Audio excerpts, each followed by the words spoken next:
జగన్ అధికారంలో ఉండుంటే ఇది బ్యానర్ హెడ్డింగ్ అయి ఉండేది. చంద్రబాబు అధికారంలో ఉన్నారు కాబట్టి లోపల పేజీలకు పరిమితమై గనులని ఈ రోజు వరకు కూడా 7 నెలలు అయిపోయి ఈ ప్రభుత్వం వచ్చినా ఇవాల్టికి కూడా ఎవరిని తవ్వుకోనీయకుండా ఆల్రెడీ పర్మిట్లు ఉన్న వాళ్ళని కూడా వేధిస్తున్నటువంటి వేళ వాళ్ళు చివరికి అంటే ఎవరు వేధిస్తారు?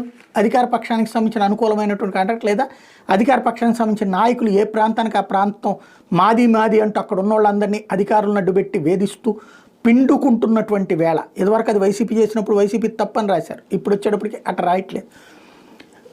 హైకోర్టు సీరియస్గా స్పందించింది. రాష్ట్ర ప్రభుత్వం గత ఏడాది అక్టోబర్ 21 జారీ చేసిన మార్గదర్శకాలను అనుసరించి ఉల్లంఘనలకి పాల్పడని మైనర్ మినరల్ లీజుదారులకి నెల రోజుల్లోగా ట్రాన్స్ఫర్ పర్మిట్లు జారీ చేయమని చెప్పి గనుల శాఖ డైరెక్టర్ని హైకోర్టు ఆదేశించింది. ఏకసభ్య ధర్మాసన న్యాయమూర్తి సోమవారం మధ్యంతర ఉత్తర్వులు ఇచ్చారు.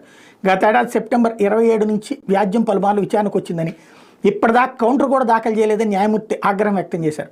ప్రభుత్వం ఇచ్చిన